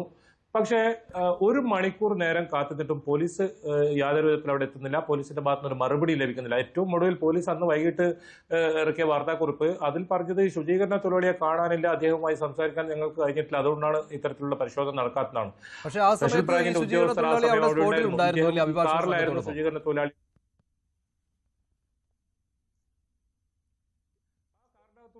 മഞ്ജുഷ, അതിന്റെ ദൃശ്യങ്ങളൊക്കെ നമ്മൾ ഷൂട്ട് ചെയ്തതാണ്. അത് നേരത്തെ നമ്മൾ പ്രക്ഷേപണം ചെയ്തതാണ്. കാറിനകത്ത് അദ്ദേഹം ഉണ്ടായിരുന്നു. ഐഡന്റിറ്റി വെളിപ്പെടുത്തേണ്ട എന്നുള്ളതുകൊണ്ടാണ് അദ്ദേഹത്തിന്റെ ദൃശ്യങ്ങൾ പകർത്താൻ ശ്രമിക്കാതിരുന്നത്. കാറിനകത്ത് ഉണ്ടായിരുന്നു. സ്പെഷ്യൽ ബ്രാഞ്ചിന്റെ ഒരുപാട് ഉദ്യോഗസ്ഥർ അവിടെ ഉണ്ടായിരുന്നു. അവരൊക്കെ ഒരു റിപ്പോർട്ട് ചെയ്തിട്ടുണ്ടാവും. പോലീസിന് വിവരങ്ങൾ ലഭിക്കാത്തതല്ല, കർണാടകത്തിന്റെ പോലീസിന് അത്തരത്തിൽ കാര്യത്തിലും മോശമൊന്നുമല്ല. പക്ഷെ ഇത് മനഃപൂർവ്വം ഇതിൽ പോലീസിന്റെ ഭാഗത്തു നിന്ന് ഇത്തരം നടപടികൾ ഉരുണ്ടുകളിയൊക്കെ നമ്മൾ തുടക്കത്തിലേ കാണുന്നതാണ്. ഒരു പക്ഷേ കർണാടകത്തിലെ പല കേസുകളും പരിശോധിച്ചാൽ ശിരൂർ ആയാലും 72 ദിവസമാണ് അന്ന് പോലീസിന്റെ പല ഈ കാര്യങ്ങൾ ജില്ലാ ഭരണകൂടത്തിന്റെ ഉൾപ്പെടെ അന്ന് നീണ്ടു പോയത്. ഇത്രയും വലിയൊരു കാര്യം വെളിപ്പെടുത്തി ഇതിൽ നേരത്തെ സുഭാഷ് ബാബു സാർ സൂചിപ്പിച്ചതുപോലെ RDOയുടെ സാന്നിധ്യത്തിലാണ് ഇതിൽ കൃത്യമായ പരിശോധന നടത്തേണ്ടത്. റവന്യൂ ഉദ്യോഗസ്ഥരാണ് പരിശോധന നടത്തേണ്ടത്. അതിൽ പോലീസിന്റെ റിപ്പോർട്ട് അവർക്ക് നൽകേണ്ടതുണ്ട്. പോലീസ് അതിലൊരു സുരക്ഷ ഒരുക്കി കൊടുക്കേണ്ടതുണ്ട്. അവർ ഈ സ്ഥലത്തെത്തി കൃത്യമായ പരിശോധന നടത്തി ഫോറൻസിക് സംഘം ഉൾപ്പെടെ അത്രത്തോളം വിപുലമായ രീതിയിൽ പരിശോധന നടത്തണം. ആദ്യഘട്ടം എന്ന നിലയിൽ ഇതിൽ FIR രജിസ്റ്റർ ചെയ്തിട്ടുണ്ട്. പിന്നീട് എന്തുകൊണ്ട് ഇതിൽ അന്വേഷണം മുന്നോട്ട് പോകുന്നില്ല എന്നാണ് ചോദ്യമാണ് ഈ ആക്ഷൻ കമ്മിറ്റി പ്രധാനമായും ഉന്നയിക്കുന്നത്. ഇദ്ദേഹത്തെ അവിടെ 1 മണിക്കൂർ സമയം ഒരു സുരക്ഷയുമില്ല. ആ പോലീസ് സുരക്ഷ നൽകാതെ ആ വ്യക്തി അഭിഭാഷകരും മാത്രം ആ വലിയ വനങ്ങൾ നിറഞ്ഞ ഭാഗത്ത് എന്തും സംഭവിക്കാം, ആ സാക്ഷി കൊല്ലപ്പെട്ടേക്കാം അല്ലെങ്കിൽ അപായപ്പെട്ടേക്കാം. അത്തരത്തിലുള്ള ഒരു അന്തരീക്ഷത്തിൽ 1 മണിക്കൂർ വരെ കാത്തുനിന്ന ശേഷം അവർ തിരിച്ചു പോകുന്ന ഒരു സാഹചര്യമാണ് അന്നുണ്ടായത്. അതിനുശേഷം ഏതെങ്കിലും ദിവസം ഇതിൽ പരിശോധന നടത്തുമെന്ന് അങ്ങനെ ഒരു അറിയിപ്പും വന്നിട്ടില്ല. ഇപ്പോൾ ഏറ്റവും ഒടുവിൽ ഇപ്പോൾ വന്നത് സിദ്ധരാമയ്യ മുഖ്യമന്ത്രിയുടെ ഒരു പ്രസ്താവനയാണ്. അതായത് ഇതിൽ പ്രത്യേക അന്വേഷണ സംഘത്തെ രൂപീകരിക്കാം, അത്തരത്തിൽ കാര്യങ്ങളൊക്കെ ചെയ്യാമെന്ന ഒരു കാര്യം മാത്രമാണ്. അപ്പോഴും ഈ നിലവിലെ ഒരു അവസ്ഥ ഈ പരിശോധന നടത്തുന്നത് സംബന്ധിച്ച് യാതൊരുവിധ പ്രതികരണവും ഇദ്ദേഹത്തിന്റെ ഭാഗത്തുനിന്നൊന്നുമില്ല. കണ്ണിൽ കൂടിയിടുന്ന രീതിയിലുള്ള പ്രസ്താവനകൾ വരുന്നു. ഏതായാലും ഈ കാര്യത്തിൽ രാഹുൽ ഗാന്ധിക്ക് ഉൾപ്പെടെ ആക്ഷൻ കമ്മിറ്റി ഈ കത്തയച്ചിട്ടുണ്ട്. നേരത്തെ ഈ മൊഴി പുറത്തായത് സംബന്ധിച്ച് സുപ്രീം കോടതി ജസ്റ്റിസ്, കർണാടക ചീഫ് ജസ്റ്റിസ് ഉൾപ്പെടെയുള്ള ആളുകൾക്കൊക്കെ പരാതി. ഇപ്പോൾ ഈ കാണുന്ന ദൃശ്യങ്ങൾ എന്ന് പറയുന്നത് അനന്യ ഭട്ടിനെ കാണാതായത് 2003-ലാണ്. പോലീസ് ഒരു FIR പോലും ഇട്ടിരുന്നില്ല. അനന്യ ഭട്ടിന്റെ അമ്മ വീണ്ടും നിയമ പോരാട്ടത്തിലേക്ക് ഇറങ്ങുകയാണ്. അവർ ധർമ്മസ്ഥലയിൽ വന്നതിന്റെ ദൃശ്യങ്ങളാണ് നേരത്തെ കണ്ടത്. അവർ അവിടെ തന്നെ താമസിച്ച് ഈ നിയമ പോരാട്ടം തുടരുകയാണ്. പോലീസ് അന്ന് കേസെടുത്തില്ല, പക്ഷേ ഇപ്പോൾ പോലീസ് കേസെടുക്കുവാൻ നിർബന്ധിതരായിരിക്കുകയാണ്. ഇങ്ങനെ ഒട്ടേറെ ദുരൂഹതകളാണ് ധർമ്മസ്ഥല കേന്ദ്രീകരിച്ച് ഇപ്പോൾ നിലനിൽക്കുന്നത്. അതിൽ പോലീസിന്റെ FIR ഇട്ട ഒരു കേസായി ഇപ്പോൾ അനന്യ ഭട്ടിന്റെ തിരോധാനം മാറിയിരിക്കുകയാണ്. മനാഫ്, ഇതിപ്പോൾ ആരെയോ ഭയക്കുന്നുണ്ട് എന്നുള്ള കാര്യം വ്യക്തമാണ്. ഇപ്പോൾ കർണാടക സർക്കാർ പോലും ഇതിൽ സ്പെഷ്യൽ ഇൻവെസ്റ്റിഗേഷൻ ടീം വേണോ വേണ്ടയോ എന്ന കാര്യത്തിൽ സംശയിച്ചു നിൽക്കുകയാണ്. പോലീസിന്റെ റിപ്പോർട്ട് കിട്ടട്ടെ എന്നാണ് സിദ്ധരാമയ്യ പോലും പറയുന്നത്. ഇപ്പോൾ പക്ഷേ ഇതിൽ നിങ്ങൾ കുറച്ചുപേർ ആക്ഷൻ കമ്മിറ്റി രൂപീകരിച്ച് പ്രവർത്തനം തുടങ്ങിയതോടെ ഇത് ചെയ്തേ തീരൂ, പോലീസ് അവിടെ വന്നേ തീരൂ, അവിടെ പരിശോധന നടത്തിയേ തീരൂ എന്ന രീതിയിലെ കാര്യങ്ങൾ പോകുന്നുണ്ടല്ലോ ഇല്ലേ? കഴിഞ്ഞ 3-4 ദിവസം കൊണ്ട് അങ്ങനെ ഒരു ഡെവലപ്മെന്റ് ഇക്കാര്യത്തിൽ ഉണ്ടാകുന്നില്ലേ? അത് പോസിറ്റീവായിട്ട് വരുന്നില്ലേ? കർണാടകയുടെ ചരിത്രത്തിലെ ഏറ്റവും വലിയ ഒരു സമരമാണ് ഇപ്പൊ നടന്നുകൊണ്ടിരിക്കുന്നത് കർണാടകയിൽ. സാധാരണ കർണാടകയിൽ ഒരു പ്രതികരണ ശേഷി കുറവാണ് ജനങ്ങൾക്ക്. പക്ഷെ ഈ ഒരു വിഷയത്തിൽ കർണാടകന്റെ ജനങ്ങളുടെ വികാരം തന്നെ എന്താ പറഞ്ഞ ഒരു ഭയങ്കര ഒരു ദേശീയ വാശിയോട് കൂടിയിട്ടാണ് ജനങ്ങൾ ഇപ്പൊ ഈ വിഷയം എടുക്കുന്നത്.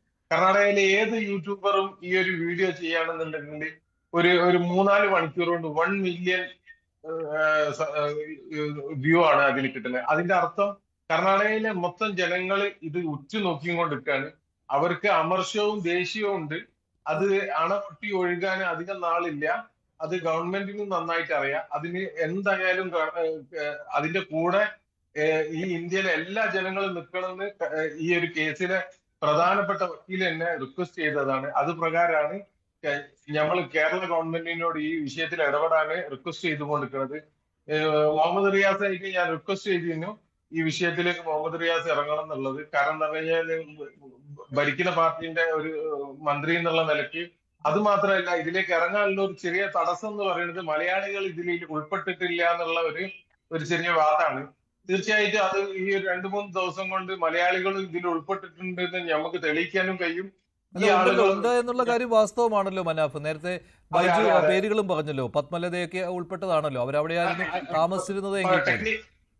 ടെക്നിക്കലി അവർ താമസിക്കുന്നത് അതെ. ധർമ്മസ്ഥലയിലാണെന്നുള്ള ഒരു വിഷയമുണ്ട്.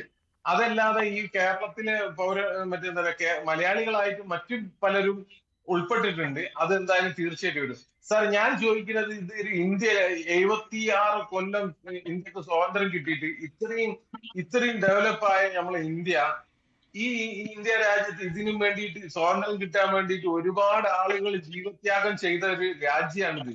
ഒരുപാട് ആള് സ്വന്തം ജീവൻ കഴിക്കുമ്പോ അവർ സ്വപ്നം കണ്ട ഇന്ത്യ ഇതല്ല സാർ.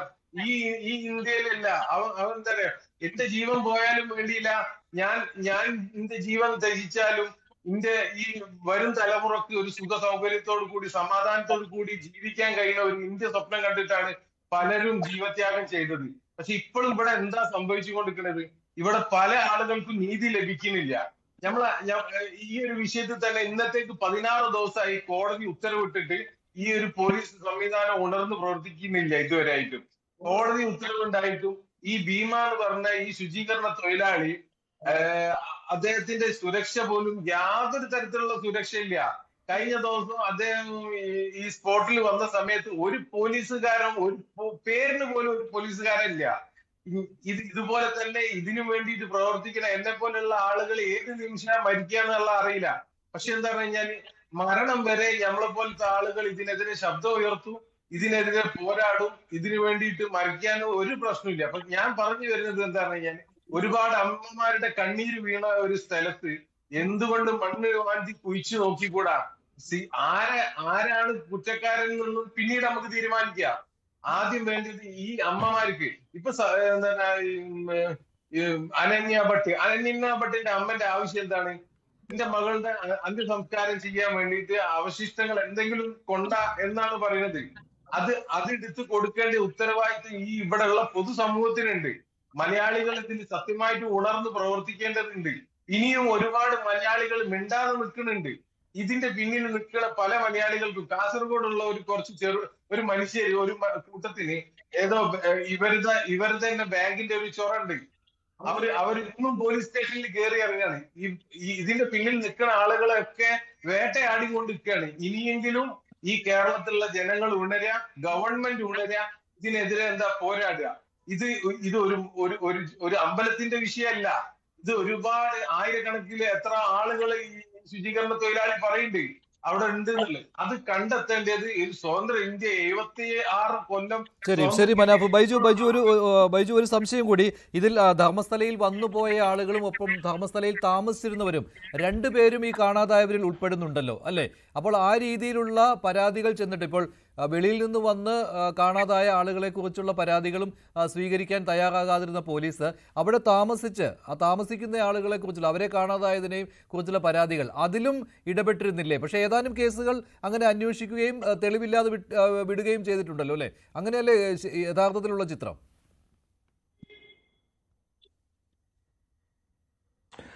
മഞ്ജുഷ, അതിനു മുമ്പ് ഈ മനാഫ് പ്രതികരിക്കുമ്പോൾ ഒരു ഭീമ എന്ന പേര് ഈ ശുചീകരണ തൊഴിലാളിക്ക് പറയുകയുണ്ട്. അതൊരു സാങ്കല്പിക പേരാണ്, അദ്ദേഹത്തിന്റെ യഥാർത്ഥ പേരല്ല. ഏതെങ്കിലും തരത്തിൽ അദ്ദേഹത്തിന്റെ ഐഡന്റിറ്റി വെളിപ്പെടുത്താൻ ന്യൂസ് 18 തയ്യാറല്ല. പല ചാനലുകളും അദ്ദേഹത്തിന്റെ ഐഡന്റിറ്റി വെളിപ്പെടുത്തിയിരുന്നു. അദ്ദേഹത്തിന്റെ സുരക്ഷയാണ് ഏറ്റവും വലുത്. ഇതിൽ സത്യം പുറത്തു വരേണ്ടതുണ്ട്. എന്നാൽ മഞ്ജുഷ് ചോദിച്ച പോലെ ഈ ഇവിടെ താമസ സൗകര്യമുണ്ട്. ആ താമസ സൗകര്യത്തെ എത്തിക്കഴിഞ്ഞാൽ ഒരു പക്ഷെ മകളും അച്ഛനും എത്തിക്കഴിഞ്ഞാൽ ഈ മകളെ കാണാതാവുക, പിന്നീട് ഏതെങ്കിലും തരത്തിൽ അച്ഛൻ ഈ ചോദിക്കാൻ ചെന്ന് കഴിഞ്ഞാൽ അച്ഛൻ്റെയും ജീവൻ ഇല്ലാതാകും. അല്ലെങ്കിൽ അദ്ദേഹം ഏതെങ്കിലും തരത്തിൽ പരാതി നൽകാനേ കഴിയാത്ത രീതിയിൽ അവിടെ നിന്ന് തിരിച്ചു പോകേണ്ട അവസ്ഥ വരും. ഏറ്റവും പ്രധാനം 2015 വരെ ഈ ഒരു ഏരിയയിൽ പോലീസ് സ്റ്റേഷനേ ഇല്ല. 2015 ധർമ്മസ്ഥലയിൽ ഒരു പോലീസ് സ്റ്റേഷൻ തന്നെ വരുന്നത്. ബെൽത്തങ്ങാടി, നമുക്കറിയാം, ബെൽത്തങ്ങാടി പോലീസ് സ്റ്റേഷൻ മൊത്തം ഇവരുടെ ഈ ഉന്നത സ്വാധീനമുള്ള ഈ വ്യക്തികളുടെ അണ്ടറിൽ തന്നെയായിരുന്നു. പോലീസ് സ്റ്റേഷൻ 2015 ശേഷം വരുന്നു. ഇപ്പോഴും ഒരു പോലീസ് സ്റ്റേഷൻ ഉണ്ട് എന്ന് നമുക്ക് അവിടെ ഒക്കെ നമ്മൾ സഞ്ചരിച്ചതാണ്. എന്തായാലും ഒരു സംഘർഷ സാധ്യതാ പ്രദേശമാണ്. നമ്മുടെ നാട്ടിലൊക്കെ ചെറിയ പ്രശ്നങ്ങളുണ്ടായ പോലും അവിടെ പോലീസിന്റെ പിക്കറ്റിംഗ് ഏർപ്പെടുത്തും, പോലീസിന്റെ ഇത്തരത്തിലുള്ള പെട്രോളിംഗ് ഉണ്ടാവും. പക്ഷെ ഇതൊന്നും പോലീസിനെ നമുക്ക് അവിടെ കാണാനേ ഉണ്ടായിരുന്നില്ല പരിസരത്ത്. പ്രത്യേകിച്ച് ഈ ഒരുപാട് മൃതദേഹങ്ങൾ കുഴിച്ചിട്ട് എന്ന് പറയുന്ന ആ സ്ഥലങ്ങളിലൊക്കെ ഞാൻ സഞ്ചരിച്ച ഒരാളാണ്. അവിടെ ഒന്നും പോലീസ് ഏതെങ്കിലും തരത്തിൽ അത് സുരക്ഷിതമായി വെക്കാനോ അങ്ങനെ നടപടിക്രമങ്ങളോ ഒന്നുമില്ല. അത് ഇപ്പോഴും ഇല്ല. അതാണ് ഏറ്റവും പ്രത്യേകത. എന്തായാലും അങ്ങനെ ഈ കൂടെ വരുന്നവരെ വളരെ പെട്ടെന്നാണ് ഇവരെ കാണാതാവുക. ഈ അനന്യ ഭട്ടിന്റെ കേസ് തന്നെ ഇവരുടെ സുഹൃത്തുക്കൾക്കൊപ്പം 4 സുഹൃത്തുക്കൾ നിൽക്കുന്ന സമയത്ത് തിരിഞ്ഞു നോക്കുമ്പോഴേക്കും ഈ കുട്ടിയെ ഇവർ തട്ടിക്കൊണ്ടുവന്ന സാഹചര്യമാണ് ഉണ്ടായത്.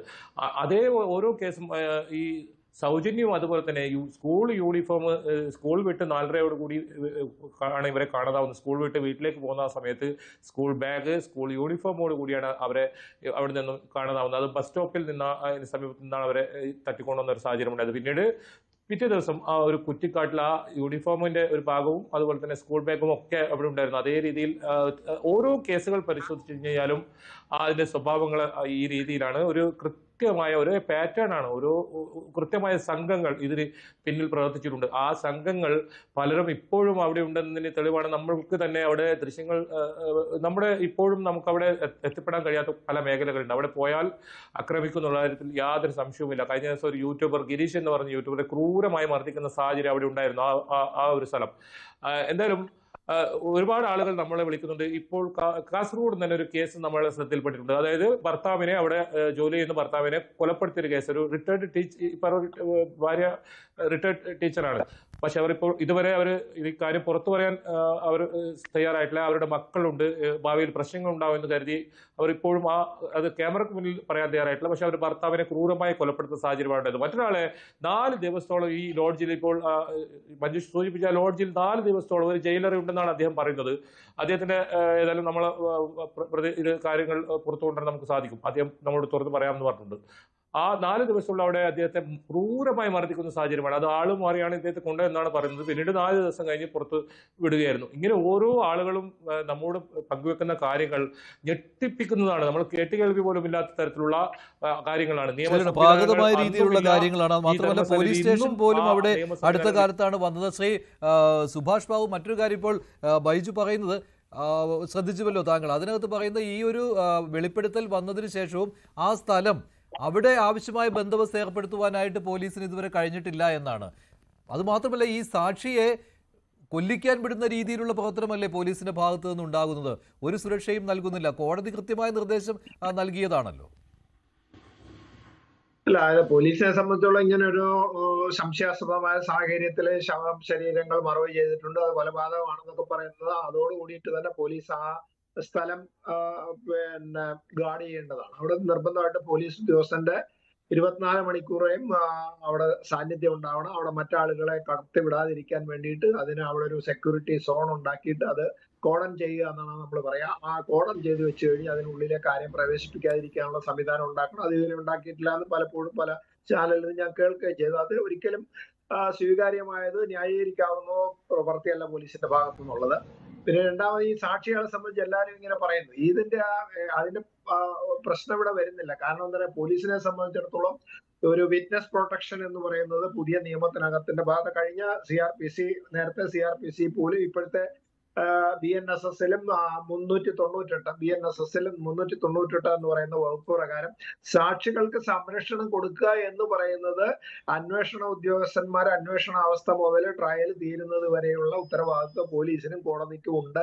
അത് പോലീസിലൂടെ കോടതി നിർവഹിക്കേണ്ടതാണ്. ഇവിടെ കോടതി പോലും പറഞ്ഞു അത് പറയാതെ തന്നെ പോലീസ് ഈ 398 വകുപ്പ് പ്രകാരം നിർബന്ധമായിട്ട് ഈ സാക്ഷിക്ക് സംരക്ഷണം കൊടുത്തിരിക്കണം.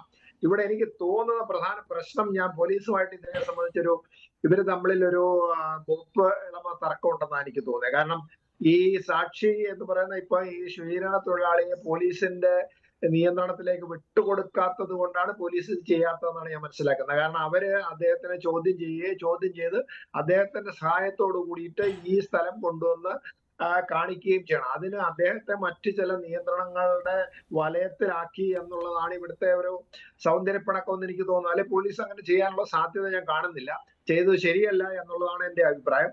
പക്ഷെ ആ ഒരു പ്രശ്നം എന്താണെന്ന് അതൊന്ന് പോലീസ് ഉദ്യോഗസ്ഥന്മാരുമായിട്ട് ആരെങ്കിലും സംസാരിച്ച് പരിഹരിച്ചാലേ എനിക്ക് തോന്നുന്നു ഇതിന്റെ പ്രശ്നം പരിഹരിക്കും. ഇപ്പൊ അവർ അതുകൊണ്ടാണ് പറയുന്നത്, SP പോലും പറഞ്ഞത് എന്താ പറയുക, ആളെ അദ്ദേഹം ഒരിക്കലും അങ്ങനെ പറയാൻ പാടില്ല. എന്നിട്ട് തന്നെ അദ്ദേഹം പറഞ്ഞു ഇയാളെ ഞങ്ങൾ കാണുന്നില്ല, അതും ഇങ്ങനെ ഞങ്ങൾ പ്രൊട്ടക്ഷൻ കൊടുക്കാൻ പോകുന്നത്. ന്യായമാണ് അദ്ദേഹത്തിന്റെ ചോദ്യം, തെറ്റാന്ന് എനിക്ക് പറയാൻ പറ്റില്ല. കാരണം ആ വ്യക്തിയെ കണ്ടതിന് ശേഷം ആ വ്യക്തിക്ക് ഏത് രീതിയിലുള്ള പ്രൊട്ടക്ഷനാണ് ആവശ്യം എന്ന് ചോദിക്കുക, എവിടെയാണ് അദ്ദേഹത്തിന് പ്രൊട്ടക്ഷൻ കൊടുക്കേണ്ടത്, ഏതൊക്കെ രീതിയിലാണെന്ന് പോലീസ് തീരുമാനിച്ചതിന് ശേഷം മാത്രമാണ് സാധാരണ പ്രൊട്ടക്ഷൻ കൊടുക്കുന്നത്. അതായത് അഭിഭാഷകരുടെ കസ്റ്റഡിയിലായത് കൊണ്ടാണെന്ന്. ബൈജു, അങ്ങനെ ഒരു പ്രശ്നമുണ്ടോ അവിടെ?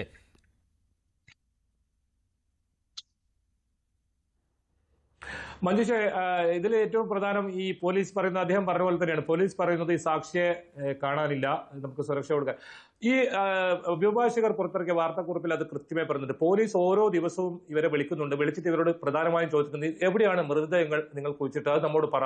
ഇങ്ങനെ കൃത്യമായി പറയുന്നതാണ് ഈ അഭിഭാഷകരുടെ പരാതിയിലുള്ളത്. കൃത്യമായി പോലീസിന് ഇപ്പോൾ അറിയേണ്ടത് ഈ മൃതദേഹങ്ങൾ എവിടെയൊക്കെയാണ് കുഴിച്ചിട്ടുള്ളത്. ഓരോ ദിവസവും വിളിച്ച് ഇങ്ങനെ ചോദിക്കുക. അപ്പോൾ അഭിഭാഷകർ അത് കൃത്യമായി വ്യക്തമാക്കിയിട്ടുണ്ട്.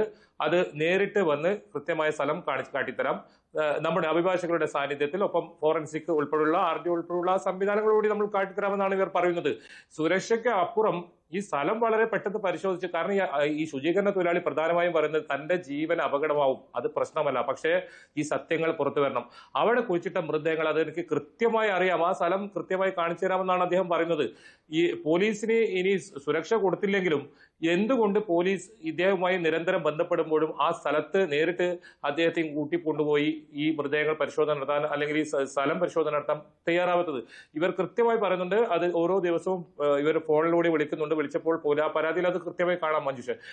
ഇവർ പറയുന്നത് എവിടെയാണ് നിങ്ങൾ മൃതദേഹം കുഴിച്ചിട്ടെന്ന് പറ. ആ രീതിയിൽ ഇവർ നിരന്തരം ചോദിച്ചുകൊണ്ടിരിക്കുന്നതെന്നാണ്.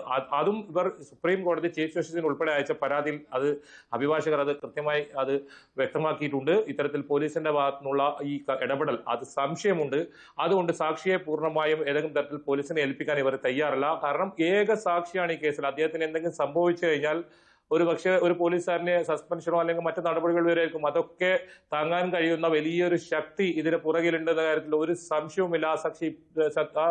ആ ഒരു ശക്തി ഇപ്പോഴും അവിടെ പ്രവർത്തിച്ചുകൊണ്ടിരിക്കുന്നുണ്ടെന്നുള്ള തെളിവാണ്.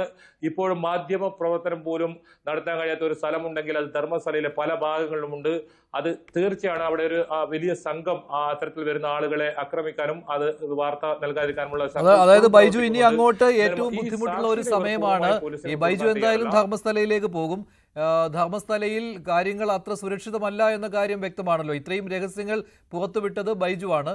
അപ്പോൾ ബൈജുവിന്റെ മുന്നിലും ഇത്തരത്തിലുള്ള ഭീഷണികൾ ഉണ്ട് ഇല്ലേ, ന്യൂസ് 18 മുന്നിലും?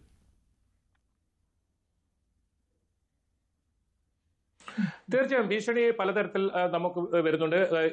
ഈ സ്ഥലത്ത് വരാൻ കൊല്ലുമെന്ന് പോലും ഭീഷണി വന്നിട്ടുണ്ട്. പക്ഷേ ആ സ്ഥലങ്ങളിൽ ഇനിയും രണ്ടാം ഘട്ടം എന്ന നിലയിൽ നമ്മൾ വീണ്ടും ധർമ്മസ്ഥലയിലേക്ക്, നാളെ ധർമ്മസ്ഥലയിൽ നേരിട്ടുള്ള വാർത്തകൾ നാളെ ഉണ്ടാകും. പല സ്ഥലങ്ങളിൽ നിന്നുണ്ടാവും, പല ഞെട്ടിപ്പിക്കുന്ന വിവരങ്ങൾ ലഭിച്ചിട്ടുണ്ട്. അതൊക്കെ പ്രേക്ഷകരിലേക്ക് എത്തിക്കും. എന്തായാലും ഈ സംഭവത്തിലൊരു സത്യാവസ്ഥ പുറത്തു വരുന്നത് വരെ, ഇവർക്ക് നീതി ലഭിക്കുന്നതുവരെ ന്യൂസ് 18 എന്ത് ഭീഷണി ഉണ്ടായാലും കൂടെ ഇവരുടെ കൂടെ ആക്ഷൻ കമ്മിറ്റിയുടെ കൂടെ ഉണ്ടാവും. അത്തരം വാർത്തകളും നമ്മൾ പ്രേക്ഷകരിലേക്ക് എത്തിക്കും. പലതരത്തിലും അവിടെ ഭീഷണി വരുന്നുണ്ട്. നേരത്തെ ഇത്തരത്തിൽ മാധ്യമപ്രവർത്തനം നടത്തിയ മംഗളൂരുവിലെ ഒരു മാധ്യമപ്രവർത്തനെ വാഹനം പിടിച്ച് കൊലപ്പെടുത്തുന്ന സാഹചര്യം ഉണ്ടായിരുന്നു. സാക്ഷികളെ വാഹനം പിടിച്ച് കൊലപ്പെടുത്തുന്ന സാഹചര്യം ഉണ്ടായിരുന്നു. പലതരത്തിലാണ് ഇവരുടെ പ്രവർത്തനം. അത് നേരത്തെ ഞാൻ സൂചിപ്പിച്ചതുപോലെ ഡി ഗ്യാങ് നേരിട്ടുണ്ട്. ഗിരീഷ് എന്ന് പറയുന്ന ഒരു യൂട്യൂബറെ ഈ ഡി ഗ്യാങ്ങിന്റെ നേതൃത്വത്തിലാണ് ധർമ്മസ്ഥലയിലിട്ട് ക്രൂരമായി മർദ്ദിക്കുക. അദ്ദേഹത്തിന്റെ ഉപകരണങ്ങൾ, ക്യാമറ ഉൾപ്പെടെ എല്ലാ ഉപകരണങ്ങളും തകർക്കുന്ന സാഹചര്യം ഉണ്ടായത്. മറ്റൊന്ന്, യൂട്യൂബുകളൊന്നും ഇതിനെതിരെ പറയുന്ന, അല്ലെങ്കിൽ ഈ ശുചീകരണ തൊഴിലാളിയുടെ ഇവരെ ആക്ഷൻ കമ്മിറ്റിയും സപ്പോർട്ട് ചെയ്യുന്ന യൂട്യൂബുകളൊന്നും ഒന്നോ രണ്ടോ ദിവസം മാത്രമേ ഉള്ളൂ. പിന്നീട് അത് പലതരത്തിലും പോലീസ് കേസ് വരെ ആവുന്ന എല്ലാ യൂട്യൂബർമാർക്കും പോലീസ് കേസാണ്. ഇത്തരത്തിൽ പലതരത്തിലുള്ള ഈ കാര്യങ്ങളിലാണ് ഈ നടക്കുന്നത്. കാര്യങ്ങൾ പുറത്തു പറയുന്നവർക്കെതിരെയൊക്കെ പലതരത്തിൽ പല വിധത്തിൽ എതിർപ്പുകളും ഇത്തരത്തിലുള്ള ശക്തമായ ഇവരുടെ ഭാഗത്തുനിന്നുള്ള ആക്ഷൻ കമ്മിറ്റിക്കും അത് തന്നെയാണ് പറയാനുള്ളത് അല്ലേ മനാഫ്? ഇത്തരത്തിലുള്ള ഭീഷണികൾ ഒരുപാട് വരുന്നുണ്ട് അല്ലേ മനാഫ്? അതെ സാർ, ഭീഷണി ഒന്നല്ല വിഷയം സാർ. ഭീഷണി അവിടുത്തെ അമ്മമാരുടെ കണ്ണീരിന് മുന്നേ നമുക്ക് ഉള്ള ഭീഷണി ഒരു വിഷയമല്ല. ഇത്തരത്തില് ഇപ്പൊ ഞാന് ബൈജേട്ടൻ പറഞ്ഞ മാതിരി ഒരു റിട്ടയർഡ് ടീച്ചർ, ഇപ്പൊ റിട്ടയർഡ് ആയിരുന്നുള്ളൂ. അവർ കേരളത്തിന്റെ വേറൊരു ഭാഗത്തുള്ള സ്ത്രീ കാസർഗോഡ് വന്നിട്ട് ജോലി ചെയ്തുകൊണ്ടിരിക്കുകയായിരുന്നു. ഭർത്താവ് ധർമ്മസ്ഥലയിൽ ഒരു ചെറിയൊരു എന്തോ ഒരു പ്രശ്നത്തിൽപ്പെട്ട് കാസർഗോഡ് വന്നിട്ടാണ് അദ്ദേഹത്തിന് തട്ടിക്കൊണ്ടുപോയി കൊലപ്പെടുത്തിയത് എന്നാ പറയുന്നത്. പക്ഷെ ആ സ്ത്രീക്ക് ഇതിന്റെ മുന്നിലേക്ക് വരാനുള്ള ഭയാണ്. ഒരു മക്കള് ഇത് അപ്പൊ ഇത്തരത്തില് ആളുകൾ ഭയപ്പെട്ടിട്ട് ഞമ്മക്കൊക്കെ ഇങ്ങനെ പറയാ, അവരൊക്കെ ഇത് സ്വന്തം ജീവിതത്തിൽ അനുഭവിച്ചത് കൊണ്ടുള്ള പ്രയാസമായിരിക്കും. പക്ഷെ എന്താ പറഞ്ഞു കഴിഞ്ഞാൽ അത്തരത്തിലുള്ള ആളുകൾ മുന്നോട്ട് വന്നാല് കേരള ഗവൺമെന്റിന് ഇതിൽ ഇടപെടുന്നതിൽ യാതൊരു തരത്തിലുള്ള പ്രയാസം ഉണ്ടാവില്ല. കാരണം മലയാളികൾ ഉൾപ്പെട്ട കേസാവുമ്പോ, അതുപോലെ തന്നെ എന്റെ സ്വന്തം ഒരു അഭിപ്രായം എന്ന് പറഞ്ഞു കഴിഞ്ഞാല് ഇപ്പോഴുള്ള പ്രശ്നം ഈ ഒരു ശുചീകരണ തൊഴിലാളി ഭീമനെ കർണാടക പോലീസിന് കൈമാറേണ്ടതാ. അത് കേരളത്തിൽ കേസ് ഉണ്ടെങ്കിൽ കേരള പോലീസിന് കൈമാറാവുന്നതുമാണ്. അപ്പൊ അതൊക്കെ ഒരു ഓപ്ഷനാണ്. വേണമെന്നുണ്ടെങ്കിൽ കേരളത്തിൽ ഒരു കേസ് ആരെങ്കിലും ഒന്ന് രജിസ്റ്റർ ചെയ്ത് കിട്ടുകയാണെന്നുണ്ടെങ്കിൽ അത്തരത്തില് ശുചീകരണ തൊഴിലാളിനെ കേരള പോലീസിന് കൈമാറിയിട്ട് അത്തരത്തില് കൊണ്ടുപോകാവുന്നതാണ് ഈ കേസ്. എന്തായാലും വരുന്ന ആളുകളിൽ പല ആളുകളും മുന്നോട്ട് വന്നിട്ട് ശരിയാണ്. പരാതികൾ വരുവാനുള്ള എല്ലാ സാധ്യതയുമുണ്ട്. ഇപ്പോൾ തന്നെ കൂടുതൽ പരാതികൾ വന്നുകൊണ്ടിരിക്കുകയാണ്. തിരോധാനം നടന്നിട്ടും അതിനെക്കുറിച്ച് അന്വേഷിക്കാത്ത ധർമ്മസ്ഥല പോലീസിന്റെ പ്രവൃത്തികൾ, അതും സംശയനിഴലിൽ തന്നെയാണ്. ദുരൂഹതകൾ നീങ്ങിയിട്ടില്ല. നന്ദി. ചർച്ചയിൽ പങ്കെടുത്ത എല്ലാവർക്കും. KV ബൈജു ആണ് ഈ വിവരങ്ങൾ കഴിഞ്ഞ കുറച്ച് ദിവസങ്ങളായി ന്യൂസ് 18 പുറത്തുവിട്ടുകൊണ്ടിരിക്കുന്നത്. ബൈജുവിന്റെ അന്വേഷണം തുടരും. ന്യൂസ് 18 ഈ രഹസ്യങ്ങൾക്ക് പിന്നാലെ ഉണ്ടാവും. ധർമ്മസ്ഥലയിലെ രഹസ്യങ്ങൾ പുറത്തു വരുമോ എന്നതായിരുന്നു ഇന്നത്തെ ചോദ്യം. പ്രേക്ഷകരിൽ 59% രഹസ്യങ്ങൾ പുറത്തു വരും എന്ന് വിശ്വസിക്കുന്നവരാണ്. 37% രഹസ്യങ്ങൾ പുറത്തു വരില്ല എന്നും. വേണ്ടിവരെ അവസാനിക്കുന്നു. നന്ദി, നമസ്കാരം.